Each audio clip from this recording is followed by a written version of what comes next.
Boy, what a warm welcome. And hold on. Hold on. There, I finally got him. You know, he's been hanging around for a while. He's twice the size that he came in at, I'm telling you. And I'll tell you, might as well get rid of all the B jokes. I've heard them all weekend. But I heard a lot of conspiracy theorists too, and I'm not going to name the mayor, but one mayor calls me up and said, you know something, Doug, you got to be careful of those opposition bee drones now. They're coming around, so, you know, something went right down the hatch. I could just picture this going, and the guy controlling the drone, he was probably sitting back and thinking, oh man, I really messed up. There's a $100,000 drone in the premier's stomach there. It's like, you know, you could hear, you remember the show E.T., Phone Home? Now everything's coming together because I see a little microchip on the bottom of this little guy here. He kept saying, BB, phone home. That's all I heard all weekend, but it was all good. And I got to apologize to Colin DeMello because he was up next from Global to ask me a question. And, you know, so I just thought, I can't wait for his question next time. I know Colin, he's going to be up there and he's going to say, Premier, can you tell us about the honey shortage? And then we always give him two questions.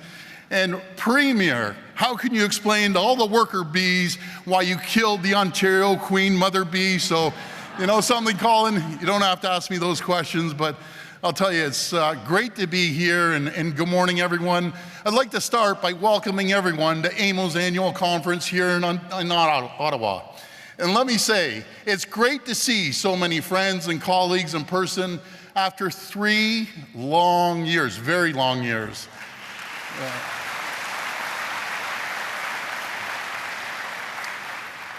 I'd like to thank AMO President and Mayor of Parry Sound, Jamie McGarvey, for inviting me today to speak. And Jamie, you've done a spectacular job, so thank you for all the work you've done. Any chance I have to speak directly with our municipal partners is a privilege, because our government understands the need for all levels of government to work together. We know the value of unity, of teamwork, of putting aside partisanship and working together to build Ontario. Over the past 4 years, we've come so far together. Today, looking ahead, there's still so much more work to do. As we gather this week, Ontario is facing challenges on a number of fronts. Inflation has hit highs not seen nearly in 4 decades, putting real strain on household budgets. Global supply chains remain stressed. With the lowest level of unemployment since the early 80s, Ontario continues to face a generational labor shortage. And as our province grows and welcomes more newcomers, construction on things like roads, highways, and homes hasn't kept up. The only way we'll overcome these challenges, the only way we will protect the strength of our economy is by working together. Working together to build an economy with better jobs and bigger paychecks, to build roads, highways, and public transit that will keep Ontario moving, to build a workforce for the jobs of today and tomorrow, to build more homes people can afford in communities with good schools, hospitals, and long-term care homes. This is our government's plan to build Ontario, and we need everyone on board to get it done for the people of this province. We need to move forward together. Looking back, I can't think of a better example of the power of collaboration than how all 3 levels of government have come together to breathe new life into Ontario's automotive sector. In 2 years, Ontario has secured $16 billion in new investments to build the cars of the future right here in Ontario, including $5 billion to build Canada's first large-scale battery plant in the great city of Windsor. And thank you, Mayor Dilkins.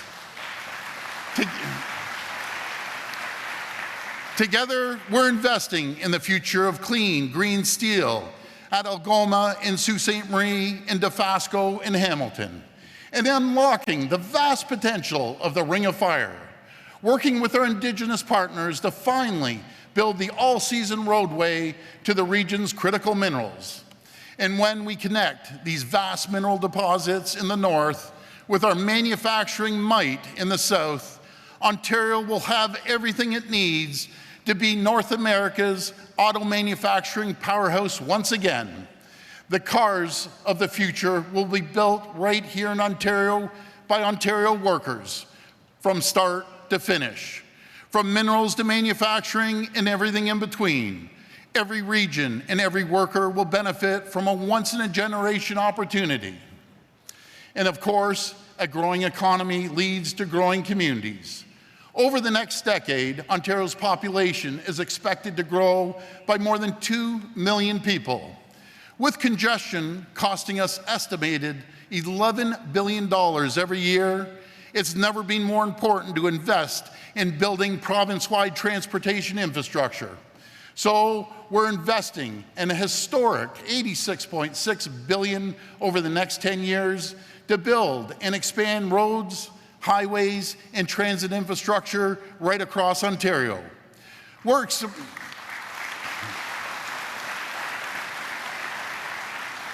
expanding Highway 417 here in Ottawa. We're building the Garden City Skyway Bridge expansion over the Welland Canal to serve the Niagara region. We're expanding Highway 7 for drivers in Kitchener, Waterloo, and Guelph. And we're building Highway 413 and the Bradford Bypass. At the same time, our government will continue to make historic investments to build public transit, including building the all-new Ontario Line, expanding the province's GO train network, and finally bringing the Northlander back home to Timmins and Cochrane. A plan this ambitious will require skilled hands to get the job done. Across Ontario, there are 380,000 unfilled jobs. Without action, we risk this number growing. That's why our government is investing more than $1 billion in a skilled trade strategy to get more women and men into rewarding careers. We're expanding 3-year college degrees and investing in union-led training centers. At the same time, we're eliminating barriers that stop skilled newcomers from entering the trades, as we continue to urge the federal government to double Ontario's share of newcomers so our economy can reach its full potential. Ontario has the jobs, and now we need the workers, especially as we work with each of you, our municipal partners, to build 1.5 million homes over the next 10 years. Like most of Canada, Ontario is facing a housing crisis decades in the making. Previous governments refused to build the housing we needed, and the dream of home ownership slipped away from a generation of Ontarians. But our government won't delay doing what's needed. We're doing more to get more housing built. The result can already be seen. In 2021, this province saw more than 100,000 new housing starts, the highest level since 1987, as well as the highest level of new rental starts since 1991. But that is just the beginning. Our government understands that the real solution to housing crisis is to increase supply, full stop. And together, we can get more shovels in the ground with an all-hands-on-deck effort from all levels of government to build more attainable homes. For our part, we're providing more resources to speed up municipal processes.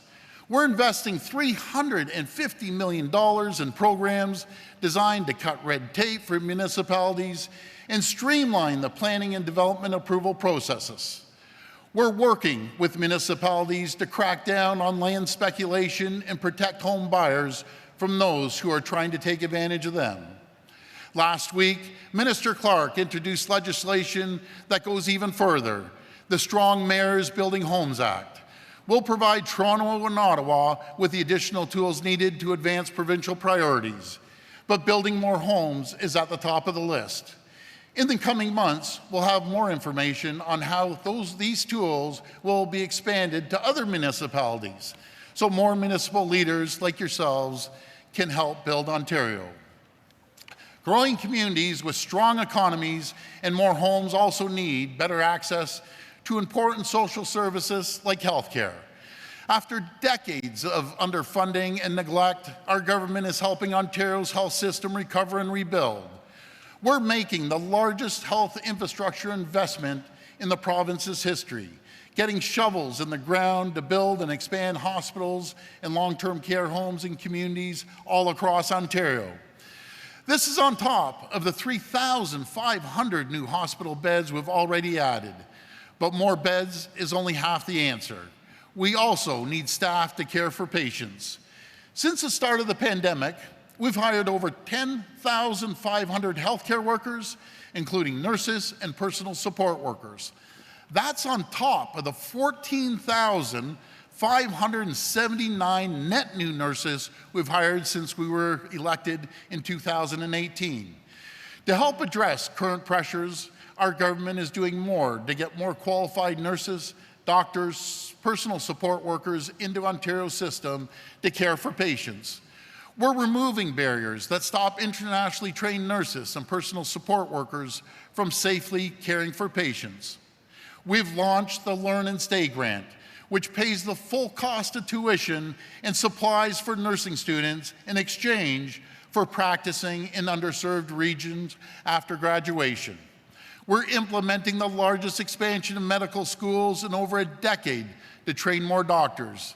And we're continuing to expand the popular community paramedicine program and investing $1 billion more dollars in home and community care so that more people, yes.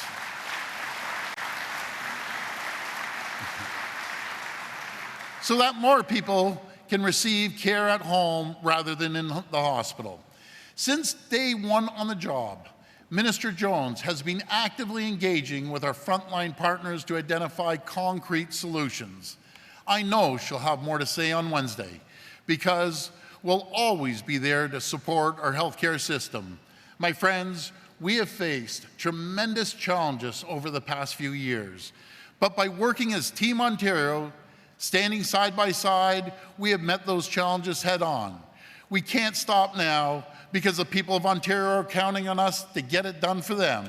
We cannot and will not waver in achieving our goals of a stronger health system, world-class transportation infrastructure, building homes for families of this province, and providing good-paying jobs for all. Because there's only one way forward in building a prosperous Ontario for everyone, and that's building together. Let's get it done. Thank you, and may God bless the people of Ontario. Thank you.